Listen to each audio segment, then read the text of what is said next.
അതായത് ഈ ഒരു മിനിമം മാർക്ക് നിങ്ങളുടെ ഡിഗ്രിക്ക് നിങ്ങൾ സ്കോർ ചെയ്യുന്ന ആ ഒരു മിനിമം മാർക്ക് ഡിറ്റർമൈൻ ചെയ്യുന്നത് ഇപ്പൊ നമ്മൾ MBA ചെയ്യുമ്പോൾ അത് 3 മണിക്കൂറാണെങ്കിലും there is no sectional cut off. ഈ 4 സെക്ഷൻ എന്ന് പറയുന്നത് നിങ്ങൾ 3 മണിക്കൂറിൽ എഴുതി തീർത്താൽ മതി.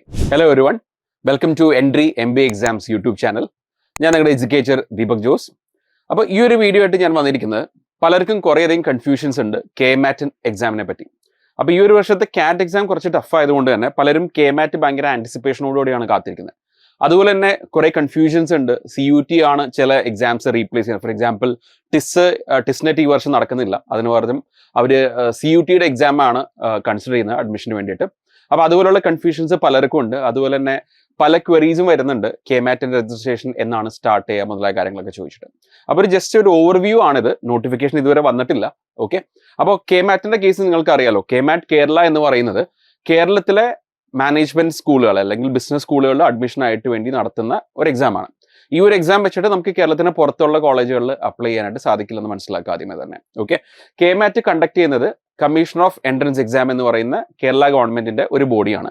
അപ്പോൾ കേരളത്തിലെ പല എൻട്രൻസ് എക്സാമുകളും നടത്തുന്നത് CEE കേരളയാണ്. അപ്പോൾ നിങ്ങൾ നോട്ടിഫിക്കേഷൻ എക്സ്പെക്ട് ചെയ്യേണ്ടതും CEE കേരളയുടെ വെബ്സൈറ്റിൽ തന്നെയായിരിക്കും. അപ്പോൾ കൂടുതൽ ഡീറ്റെയിൽസിലേക്ക് ഞാൻ അവിടെ പോകുന്നില്ല. നമുക്ക് ബ്രീഫായിട്ട് KMATനെ പറ്റി അറിയേണ്ട എല്ലാ കാര്യങ്ങളും നമുക്ക് ഡിസ്കസ് ചെയ്യാം. ഭയങ്കര ഡീറ്റെയിൽഡ് ആയിട്ടുള്ള സെഷൻസ് നമുക്ക് നോട്ടിഫിക്കേഷൻ വന്നതിന് ശേഷം പറയാം. എന്തായാലും നിങ്ങൾ ചെയ്യേണ്ട ഒരു കാര്യം ഇത്രയേ ഉള്ളൂ, നോട്ടിഫിക്കേഷൻ വരുന്നവരെ പ്രിപ്പറേഷന് വേണ്ടിയിട്ട് വെയിറ്റ് ചെയ്യരുത്, ഇപ്പൊ തന്നെ പ്രിപ്പയർ ചെയ്ത് കൊണ്ടുപോകുക.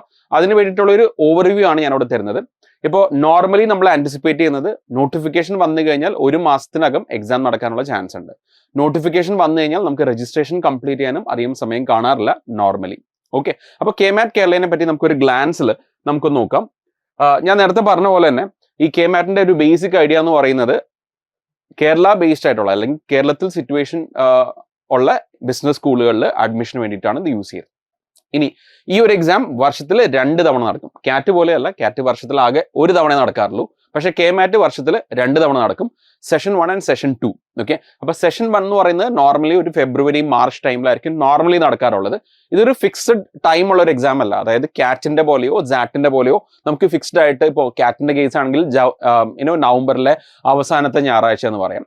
ZATന്റെ കേസിലാണെങ്കിൽ ജാനുവരിയിലെ ആദ്യത്തെ സൺഡേ. ഈ ഒരു ഫ്രെയിം വർക്ക് നമുക്ക് ഓൾറെഡി അറിയാം. അതുപോലെ തന്നെ എപ്പോഴാണ് നോട്ടിഫിക്കേഷൻ വരിക മുതലായ കാര്യങ്ങളെല്ലാം പക്ക പങ്ക്ച്വൽ ആണ്. പക്ഷേ KMATന്റെ കേസിൽ നമുക്ക് അങ്ങനെ ഒരു പങ്ക്ച്വാലിറ്റിയുടെ കേസ് നമുക്കിവിടെ പറയാൻ പറ്റില്ല. നമുക്ക് ആന്റിസിപ്പേറ്റ് ഉള്ള ഒരു ടെന്റേറ്റീവ് ഡേറ്റ് മാത്രമേ നമുക്കിവിടെ പ്രെഡിക്റ്റ് ചെയ്യാനായിട്ട് പറ്റുള്ളൂ. അപ്പോൾ ഏകദേശം നടക്കുന്നത് ഒരു ഫെബ്രുവരി മാർച്ച് ടൈമിലും first session, and second session നടക്കുന്നത് ഏകദേശം ഒരു ജൂലൈ ഓഗസ്റ്റ് ടൈമിലും ആയിരിക്കും നോർമലി നടക്കാറുള്ളത്. ഓക്കെ, അപ്പോൾ ഈ ഒരു എക്സാം ഞാൻ നേരത്തെ പറഞ്ഞ പോലെ ഇതൊരു കമ്പ്യൂട്ടർ ബേസ്ഡ് ടെസ്റ്റ് ആണ്.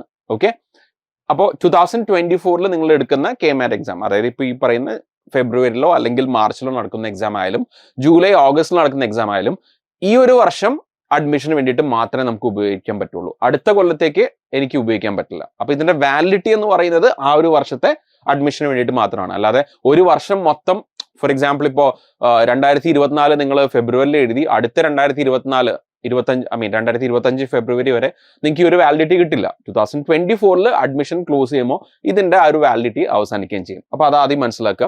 And it's A computer based test. അതായത് നിങ്ങൾ സെന്ററിൽ പോയിട്ട് അവിടെ പോയിട്ടാണ് എക്സാം എടുക്കേണ്ടത്. റിമോട്ട് ആയിട്ട് ടെസ്റ്റ് എടുക്കാനുള്ള ഒരു പോസിബിലിറ്റി ഇവിടെ നമുക്ക് വരുന്നില്ല. ഓക്കെ, അപ്പോൾ കൂടുതൽ ഡീറ്റെയിൽസിലേക്ക് കിടക്കാം.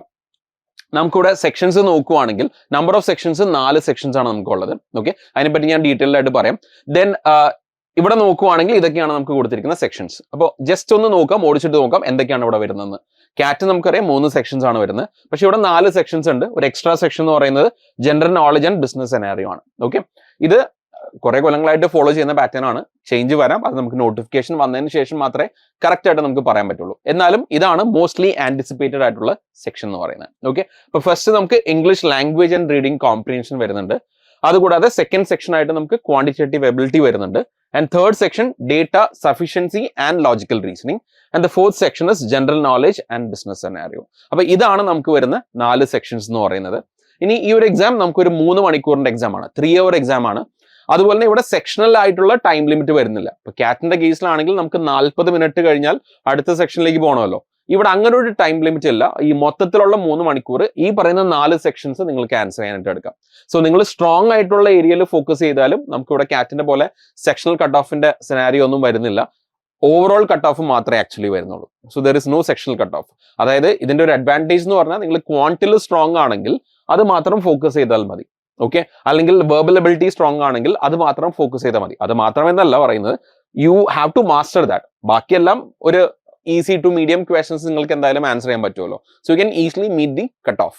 ഓക്കെ, ഇനി നമുക്ക് ഈ ഒരു ഇന്റർഫേസ് ആണ് നമുക്ക് കിട്ടുക. ഇതാണ് CE കേരളയുടെ, അത് കമ്മീഷണർ ഓഫ് എൻട്രൻസ് എക്സാമിന്റെ ആ ഒരു വെബ്സൈറ്റ്. അപ്പൊ ഈ ഒരു വെബ്സൈറ്റിൽ ഇതിപ്പോ റീസെന്റ് ആയിട്ട് ഞാൻ എടുത്ത സ്ക്രീൻഷോട്ട് ആണ്.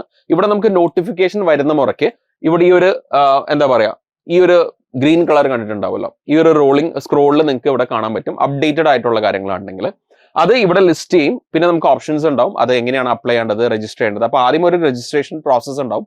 നമ്മുടെ ഇമെയിൽ ID അതുപോലെ തന്നെ ഫോൺ നമ്പർ ഉപയോഗിച്ച് നമ്മൾ രജിസ്റ്റർ ചെയ്യണം. അതിനുശേഷമാണ് ബാക്കി പ്രോസസ്സുകൾ കണ്ടിന്യൂ ചെയ്യുക. അപ്പൊ ഇത് ഇന്ന് കാലത്തെടുത്ത ആ ഒരു സ്ക്രീൻഷോട്ടാണ്. അപ്പൊ ഇതുവരെ KMATന്റെ നോട്ടിഫിക്കേഷൻ നമുക്ക് വന്നിട്ടില്ല. അപ്പോൾ വരുന്ന മുറയ്ക്ക് നമ്മളത് അപ്ഡേറ്റ് ചെയ്യാം. എന്തായാലും ഈ ഒരു മാസം നമ്മളത് ആന്റിസിപ്പേറ്റ് ചെയ്യുന്നുണ്ട്.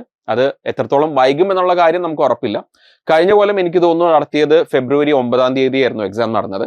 അതുപോലെ തന്നെ 2023 സെക്കൻഡ് സെഷൻ നടന്നത് ജൂലൈയിലാണ്. ഓക്കെ, അതിന്റെ നോട്ടിഫിക്കേഷൻ വന്നതാട്ടെ ജൂണിലും, ഏകദേശം ഒരു മാസം മുമ്പ്. അപ്പോൾ കഷ്ടി ഒരു മാസത്തെ സമയം മാത്രമേ നോട്ടിഫിക്കേഷൻ വന്നതിന് ശേഷം നമുക്ക് ആ ഒരു എക്സാമിനും ഈ ഒരു നോട്ടിഫിക്കേഷൻ ഇടയ്ക്ക് കിട്ടുള്ളൂ.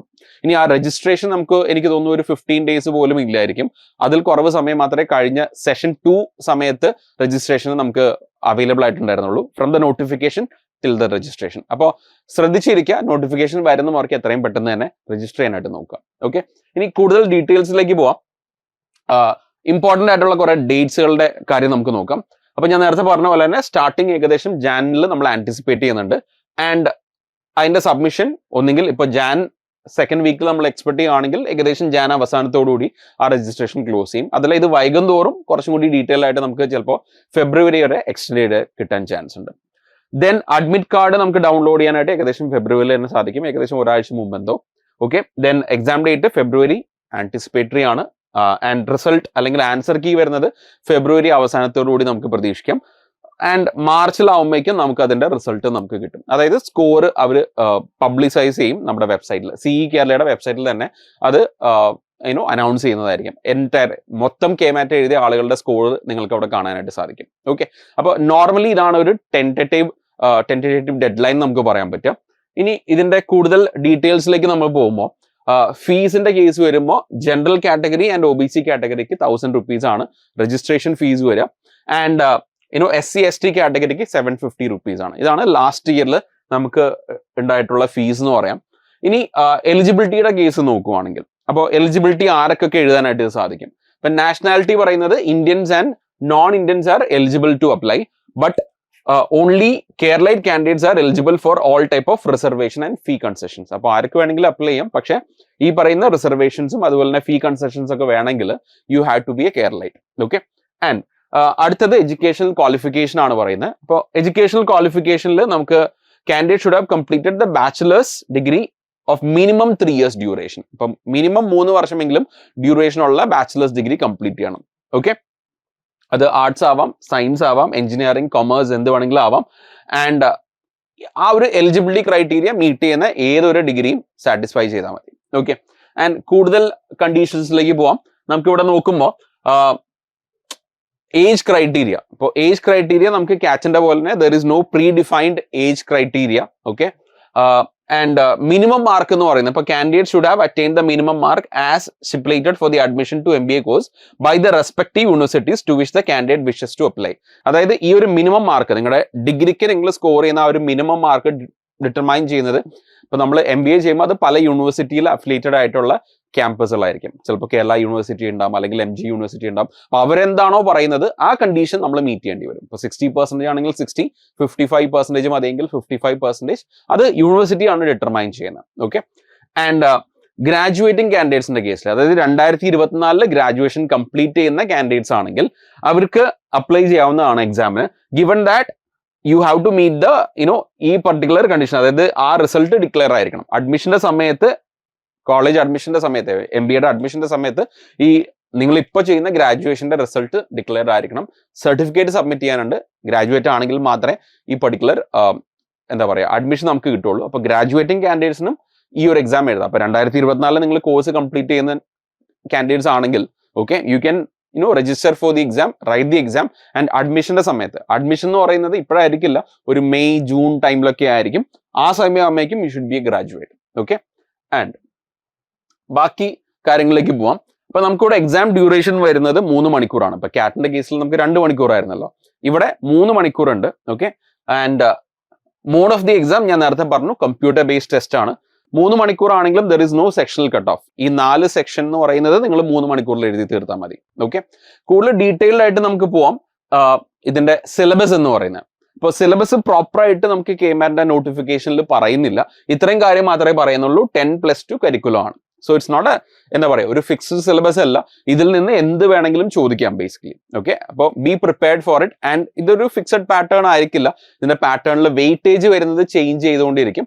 അപ്പോൾ അതിനെ പറ്റിയുള്ള ഡീറ്റെയിൽഡ് അണ്ടർസ്റ്റാൻഡിങ് നിങ്ങൾക്ക് വേണമെങ്കിൽ, ഫോർ എക്സാമ്പിൾ ഇപ്പോൾ വെർബൽ എബിലിറ്റി അല്ലെങ്കിൽ റീഡിംഗ് കോംപ്രഹെൻഷന്റെ കേസ് ആണെങ്കിൽ അതിനകത്തുള്ള വെയിറ്റേജ് എന്ന് പറയുന്നത് ഒരു 50% വെയിറ്റേജ് അവിടെ റീഡിംഗ് കോംപ്രഹെൻഷൻ ആയിരിക്കും വരും. അതുപോലെ തന്നെ പാരാ ജംബിൾസ് ഉണ്ടാവുന്നുണ്ട്, പാരാ സമ്മറി അല്ല, sentence correction kind of question. അതുപോലെ തന്നെ വൊക്കാബുലറി ബേസ്ഡ് ക്വസ്റ്റിന് കുറച്ചധികം ഇമ്പോർട്ടൻസ് ഉണ്ട്. അപ്പൊ അങ്ങനെയുള്ള വെയിറ്റേജിന്റെ കാര്യത്തിനെ പറ്റി ഡീറ്റെയിൽഡ് ആയിട്ടൊക്കെ നമുക്ക് പിന്നീട് ഒരു വീഡിയോയിൽ ചെയ്യാം. അപ്പൊ ഇത്രയും കാര്യങ്ങൾ നമ്മൾ മനസ്സിലാക്കുക. ഈ ഒരു കരിക്കുലം എന്ന് പറയുന്നത് it can be flexible. Okay, and coming to the next part, detailed ആയിട്ട് നമ്മൾ നോക്കുവാണെങ്കിൽ ഓരോ സെക്ഷനിലും എത്രത്തോളം ക്വസ്റ്റ്യൻസ് ഉണ്ടായിരുന്നു. ഇത് ലാസ്റ്റ് ഇയറിലെയാണ്. ഓക്കെ, അപ്പോൾ English language and reading comprehension 50 questions were there and 200 mark. അപ്പൊ ഇവിടെ മാർക്കിംഗ് സ്കീം എന്ന് പറയുന്നത് നമുക്കൊരു 4 മാർക്കാണ്. Okay, 4 mark for every correct question and 1 mark for wrong answer. Okay, ഇപ്പൊ കാറ്റിന്റെ കേസിലാണെങ്കിൽ നമുക്ക് 3 മാർക്കായിരുന്നു, 1 മാർക്ക് തെറ്റിച്ചു കഴിഞ്ഞാൽ പോകും. ഓക്കെ, ഇവിടെ 4:1 ആണ് റേഷ്യോ. ആൻഡ് ക്വാണ്ടിറ്റേറ്റീവ് ആപ്റ്റിറ്റ്യൂഡിന്റെ കേസിൽ 50 ക്വസ്റ്റ്യൻസ് തന്നെയാണ്, 200 മാർക്സ് ആണ് നമുക്കുള്ളത്. Data sufficiency and logical reasoning 40 questions. അതുപോലെ തന്നെ general knowledge and business scenario 40 question. അങ്ങനെ ടോട്ടലി നമുക്കിവിടെ 180 ക്വസ്റ്റ്യൻസ് വരുന്നുണ്ട്, 720 മാർക്കിനാണ് വരുന്നത്. അപ്പോൾ കാറ്റ് ഓൾറെഡി പ്രിപ്പയർ ആയിട്ടുള്ള കാൻഡിഡേറ്റ്സ് ആണെങ്കിൽ നിങ്ങൾ ഇതിനകത്ത് അത്യാവശ്യം മൊഡ്യൂൾസ് പഠിച്ചിട്ടുണ്ടാവും, കോൺസെപ്റ്റ് ക്ലാരിറ്റി ചെയ്ത് മുന്നോട്ട് പോയിട്ടുണ്ടാവും. അതുപോലെ തന്നെ ക്വാണ്ടിന്റെ കേസിലും. അപ്പൊ ഇവിടെ എക്സ്ട്രാ എഫേർട്ട് എടുക്കേണ്ടി വരുന്നത് ഈ പറയുന്ന general knowledge and business scenario എന്ന് പറയുന്ന ഒരു സെഗ്മെന്റ് ആണ്. അത് ടിപ്പിക്കലി ചോദിക്കുന്നത് കഴിഞ്ഞ ഒരു വർഷത്തെ ബേസിക് ആയിട്ടുള്ള ഇപ്പൊ ബിസിനസ് റിലേറ്റഡ് ആയിട്ടുള്ള ന്യൂസുകൾ, അതുപോലെ തന്നെ സ്പോർട്സ് റിലേറ്റഡ് ആയിട്ടുള്ള ന്യൂസുകൾ, ഓക്കെ, അതുപോലെ തന്നെ പൊളിറ്റിക്കൽ റിലേറ്റഡ് ആയിട്ടുള്ള, അതായത് ജനറൽ പൊളിറ്റിക്സ്, അതുപോലെ തന്നെ ജനറൽ ജോഗ്രഫി റിലേറ്റഡ് ആയിട്ടുള്ള ക്വസ്റ്റ്യൻസും അതിനകത്ത് ചോദിക്കാറുണ്ട്. ഇത് കൂടാതെ നമുക്ക് എക്സ്ട്രാ വരുന്നതെന്ന് പറയുന്നത് ഇപ്പോൾ data sufficiency and logical reasoning എന്ന് പറയുന്ന സെക്ഷനിൽ ഡേറ്റ സഫിഷ്യൻസി എന്ന് പറയുന്നത് ഇറ്റ്സ് ലൈക്ക് 50-50 വെയിറ്റേജ്. അതായത് ഒരു 50% ക്വസ്റ്റ്യൻ, ഈ 40-ൽ ഏകദേശം 20 ക്വസ്റ്റ്യൻസ് ഈ പറയുന്ന ഡേറ്റ സഫിഷ്യൻസി എന്ന് ചോദിക്കുന്ന ക്വസ്റ്റ്യൻസ് ആയിരിക്കും. Okay, that is A different scenario. കാരണം നമുക്ക് കാറ്റിന് അത് ഉണ്ടായിരുന്നില്ല. കാറ്റ് നമുക്ക് ലോജിക്കൽ റീസണിങ് ആൻഡ് ഡേറ്റ എന്താ പറയുക ഇന്റർപ്രിട്ടേഷനിൽ ചോദിച്ച ക്വസ്റ്റ്യൻസ് എന്ന് പറയുന്നത് കുറച്ചും കൂടി ഡിഫറെന്റ് ആയിട്ടുള്ള ഒരു സെറ്റ് ഓഫ് ക്വസ്റ്റ്യൻസ് തന്നിട്ട് അതിനെ ബേസ് ആയിട്ടായിരുന്നെങ്കിൽ ഇവിടെ അങ്ങനെ ആയിരിക്കില്ല. ഇവിടെ കൂടുതലും വൺ ടൈപ്പ് ക്വസ്റ്റ്യൻസ് ആയിരിക്കും. ഓക്കെ, ആൻഡ് ഡേറ്റ സഫിഷ്യൻസി എന്ന് പറയുമ്പോൾ you will be given A data, അതിനെ ബേസ് ചെയ്ത് 2 സ്റ്റേറ്റ്മെന്റ്സ് തന്നിട്ടുണ്ടാവും. എന്നിട്ട് നമ്മുടെ അടുത്ത് ചോദിക്കും ഈ ഒരു ക്വസ്റ്റൻ ആൻസർ ചെയ്യാനായിട്ട് ഈ തന്നിരിക്കുന്ന 2 സ്റ്റേറ്റ്മെന്റ്സിൽ ഏത് സ്റ്റേറ്റ്മെന്റ് ആണ് നിങ്ങൾക്ക് സഫിഷ്യന്റ് ആയിട്ട് വേണ്ടത്. ഓക്കെ, അപ്പൊ അതാണ് ഡേറ്റ സഫിഷ്യൻസി എന്ന് പറയുന്നത്. ഇനി ലോജിക്കൽ റീസണിംഗിൽ കൂടുതലും ഒരു ക്രിട്ടിക്കൽ റീസണിംഗ് സൈഡിൽ നിന്നുള്ള ക്വസ്റ്റൻസ് ആയിരിക്കും അധികവും ചോദിക്കാം. ഓക്കെ, ഇനി ഇതിനകത്തുള്ള ഒരു ട്വിസ്റ്റ് എന്ന് പറഞ്ഞാൽ ഈ ഡേറ്റ സഫിഷ്യൻസി ക്വസ്റ്റൻസിൽ നമുക്ക് ബേസിക് ലോജിക്കൽ റീസണിംഗും അറിഞ്ഞിരിക്കണം. അതായത് ഫോർ എക്സാമ്പിൾ ഇപ്പോൾ ബ്ലഡ് റിലേഷൻ, അതുപോലെ തന്നെ data arrangement, coding, decoding, number series. ഇത് കൂടാതെ ഇപ്പൊ ക്വാണ്ടിലെ സിലബസും എനിക്ക് അറിഞ്ഞിരിക്കണം. ഫോർ എക്സാമ്പിൾ ഇപ്പൊ time and work, time speed and distance, അങ്ങനെയുള്ള കാര്യങ്ങളും ഞാൻ സ്ട്രോങ് ആയിട്ട് പഠിച്ചിരിക്കണം. പക്ഷെ ഈ ഒരു എക്സാം എന്ന് പറയുന്നത് കാറ്റിന്റെ പോലെ അത്ര ഡിഫിക്കൽട്ട് ആയിട്ടുള്ള എക്സാം അല്ല. എന്നാൽ മാറ്റിനേക്കാളും ഒക്കെ കുറച്ചും കൂടി ഡിഫിക്കൽട്ടി ലെവലിൽ കൂടിയൊരു എക്സാമും കൂടിയാണ്. പക്ഷേ ഓൾ ടുഗെദർ ഉള്ള അഡ്വാൻറ്റേജ് എന്ന് പറഞ്ഞാൽ there is no sectional cut off. പക്ഷെ ബേസ് സ്ട്രോങ് ആയിരിക്കും എന്നുള്ളതാണ് ഇമ്പോർട്ടൻറ്റ്. ആപ്ലിക്കേഷൻ ലെവൽ ക്വസ്റ്റൻസ് അല്ല കൂടുതലും വരിക. Okay, kind of it's like പെട്ടെന്ന് നമുക്ക് ആൻസർ ചെയ്ത് പോകാൻ പറ്റുന്ന ടൈപ്പ് ഓഫ് ക്വസ്റ്റൻസ് ആയിരിക്കും. If you know the concept, if you know the formula or the equation to answer the question, then you can easily do it. ആ ഒരു type of questions ആയിരിക്കും കൂടുതലും ഇവിടെ ചോദിക്കുന്നത്. ഇനി ക്വാണ്ടിന്റെ കേസിൽ വരികയാണെങ്കിൽ ക്വാണ്ടിൽ നമ്മൾ ടിപ്പിക്കലി അരിത്തമാറ്റിക്കിനാണല്ലോ നോർമലി കൂടുതൽ വെയിറ്റേജ് വരിക. അത് ആസ് യൂഷ്വൽ ഇവിടെയും അതുപോലെ തന്നെയാണ്, അരിത്തമാറ്റിക് ആണ് കൂടുതൽ ചോദിക്കുക. ദെൻ ഇത് കൂടാതെ ഓൾജിബ്രൈക് ക്വസ്റ്റൻസ് ഉണ്ടാവും. പിന്നെ നമുക്ക് മെൻസുറേഷൻ, അതായത് 2 ഡയമെൻഷണൽ ആൻഡ് 3 ഡയമെൻഷണൽ ഷേപ്സിന്റെ ബേസിക് ആയിട്ടുള്ള മെൻസുറേഷൻ ക്വസ്റ്റൻസ് നമുക്കിവിടെ അത്യാവശ്യം ചോദിക്കുന്നുണ്ട്. ഇതൊക്കെയാണ് ബേസിക്കലി നിങ്ങൾ പ്രിപ്പയർ ചെയ്യേണ്ടത്. അപ്പോൾ ഓൾറെഡി കാറ്റ് പ്രിപ്പയർ ചെയ്ത ആളുകളാണെങ്കിൽ നിങ്ങൾക്ക് അതിൽ നിന്ന് കുറച്ചും കൂടി സിമിലർ ആയിട്ടുള്ള ക്വസ്റ്റ്യൻസിന്റെ ഒരു പ്രാക്ടീസ് മാത്രം മതി KMAT ക്രാക്ക് ചെയ്യാനായിട്ട്. വേറൊരു കാര്യം ശ്രദ്ധിക്കേണ്ടത്, ഏറ്റവും ഇമ്പോർട്ടൻറ്റ്, ഞാൻ പറഞ്ഞു 2 സെഷൻസ് ഉണ്ട്, സെഷൻ 1ഉം സെഷൻ 2 ഉണ്ടെന്ന് പറഞ്ഞു. അപ്പോൾ ഈ 2 സെഷന്റെ സ്കോറും നിങ്ങൾക്ക് 2024 കേരള ബേസ്ഡ് ആയിട്ടുള്ള അല്ലെങ്കിൽ കേരളത്തിൽ ക്യാമ്പസ് ഉള്ള കോളേജുകളിൽ അഡ്മിഷന് വേണ്ടിയിട്ട് നിങ്ങൾക്ക് യൂസ് ചെയ്യാന്ന് പറഞ്ഞു. പക്ഷേ നമുക്കറിയാം കേരളത്തിലെ ബിസിനസ് സ്കൂളുകളിൽ ടോപ്പായിട്ട് നിൽക്കുന്ന ചില ക്യാമ്പസുകൾ, ഫോർ എക്സാമ്പിൾ ഇപ്പോൾ രാജഗിരി ബിസിനസ് സ്കൂൾ ആണെങ്കിലും അല്ലെങ്കിൽ സ്കൂൾ ഓഫ് മാനേജ്മെന്റ് സ്റ്റഡീസ് ക്യുസാറ്റിന്റെ ആണെങ്കിലും SCMS ആണെങ്കിലും അമൃതയൊക്കെ ആണെങ്കിലും അല്ലെങ്കിൽ സൈമൊക്കെ ആണെങ്കിലും അവർ കൺസിഡർ ചെയ്യുന്നത് കൂടുതലും ഫസ്റ്റ് സെഷന്റെ ആണ്. കാരണം എന്തെന്ന് വെച്ച് കഴിഞ്ഞാൽ ഇപ്പോൾ കാറ്റിന്റെ റിസൾട്ട് ഓൾറെഡി വന്നു, സാറ്റിന്റെ സ്കോർ എക്സാം കഴിഞ്ഞു, അതിന്റെ റിസൾട്ടും വൈകാതെ വരും. ഇനി CMAT എക്സാം നടക്കും, അത് മിക്കവാറും KMAT കഴിഞ്ഞിട്ടായിരിക്കും ടിപ്പിക്കലി നടക്കുക. ഓക്കെ, അപ്പോൾ ഈ ഒരു എക്സാംസ് എല്ലാം കഴിഞ്ഞ് ഈ എക്സാംസിന്റെ എല്ലാം സ്കോറുകൾ പല ബിസിനസ് സ്കൂളിലും കേരളത്തിലെ പല ബിസിനസ് സ്കൂളുകളും ആക്സെപ്റ്റ് ചെയ്യുന്ന സ്കോറുകളാണ്. ഓക്കെ, അപ്പോൾ ഈ സ്കോർ വെച്ചിട്ട് കൺസിഡറേഷൻ നടത്തുന്ന സമയത്ത് ഒരു ജൂൺ ആകുമ്പോഴേക്കും ഈ പറയുന്ന ബിസിനസ് സ്കൂൾ, ഞാൻ നേരത്തെ പറഞ്ഞ രാജഗിരി അല്ലെങ്കിൽ SCMS, അമൃത, സൈം, SMS ക്യൂസാറ്റ് ഒക്കെ ഒരു ടോപ്പ് 5 അല്ലെങ്കിൽ ടോപ്പ് 7 നിൽക്കുന്ന ക്യാമ്പസുകളെല്ലാം തന്നെ ജൂണോട് കൂടി തന്നെ അല്ലെങ്കിൽ ജൂൺ അവസാനത്തോടു കൂടി തന്നെ അഡ്മിഷൻ പ്രൊസീജിയർ ക്ലോസ് ചെയ്യുന്നതായിരിക്കും. അപ്പൊ ആ ഒരു സമയത്ത് എന്താണോ നിങ്ങളുടെ കയ്യിലുള്ള എൻട്രൻസ് എക്സാമിന്റെ സ്കോർ അത് വെച്ചിട്ടായിരിക്കും ആ ഒരു അഡ്മിഷൻ പ്രൊസീജിയേഴ്സ് മുന്നോട്ട് കൊണ്ടുപോകാം. ഈ KMAT 2 വരുന്നതിന്റെ അല്ലെങ്കിൽ ആ നോട്ടിഫിക്കേഷൻ വരുന്നത് ജൂണിലായിരിക്കും. അപ്പൊ നോർമലി സംഭവിക്കുന്നത് ആ ഒരു സമയം വരെ, അതായത് ഗ്രാജുവേഷൻ കഴിയാനായിട്ട് വെയിറ്റ് ചെയ്ത് എന്താണ് ചെയ്യേണ്ടതെന്ന ഒരു കൺഫ്യൂഷനിൽ നിൽക്കുന്ന സമയത്തായിരിക്കും പലരും KMAT 2 സീസൺ എഴുതാനായിട്ട് വരിക. പക്ഷെ അപ്പോഴേക്കും ഓൾറെഡി ഈ പറയുന്ന ടോപ്പ് ബിസിനസ് സ്കൂളുകളെല്ലാം അവർ അഡ്മിഷൻ ക്ലോസ് ചെയ്തിട്ടുണ്ടാവും. So if you have already decided your mind in doing MBA this year, ഇനി നിങ്ങളുടെ മുമ്പിലുള്ള ഒരു ചാൻസ് എന്ന് പറയുന്നത് കേരളത്തിലെ ബിസിനസ് സ്കൂളുകളിൽ അഡ്മിഷൻ കിട്ടാനായിട്ട് നിങ്ങളുടെ മുമ്പിലുള്ള ഒരു ചാൻസ് എന്ന് പറയുന്നത് ഈ ഒരു സെഷൻ, KMATന്റെ ഫസ്റ്റ് സെഷൻ നന്നായിട്ട് എഴുതുക, നല്ല സ്കോർ വാങ്ങുക, ഈ പറയുന്ന ടോപ്പ് 5 സ്കൂളുകളിൽ അഡ്മിഷൻ നേടാനുള്ളതാണ്. അപ്പോൾ നോട്ടിഫിക്കേഷൻ വരുന്ന മുറയ്ക്ക് അത് രജിസ്റ്റർ ചെയ്യാം. പ്രോപ്പറായിട്ട് നമ്മൾ ഓൾറെഡി പ്രിപ്പയർ ചെയ്ത കാര്യങ്ങളാണെങ്കിൽ അത് ഒന്നും കൂടെ ഒന്ന് ബ്രഷപ്പ് ചെയ്യാം. ഇനി പ്രിപ്പയർ ചെയ്യാത്ത ആളുകളാണെങ്കിൽ പോലും ഏകദേശം 1 മാസത്തോളം സമയം നിങ്ങളുടെ മുമ്പിലുണ്ട്.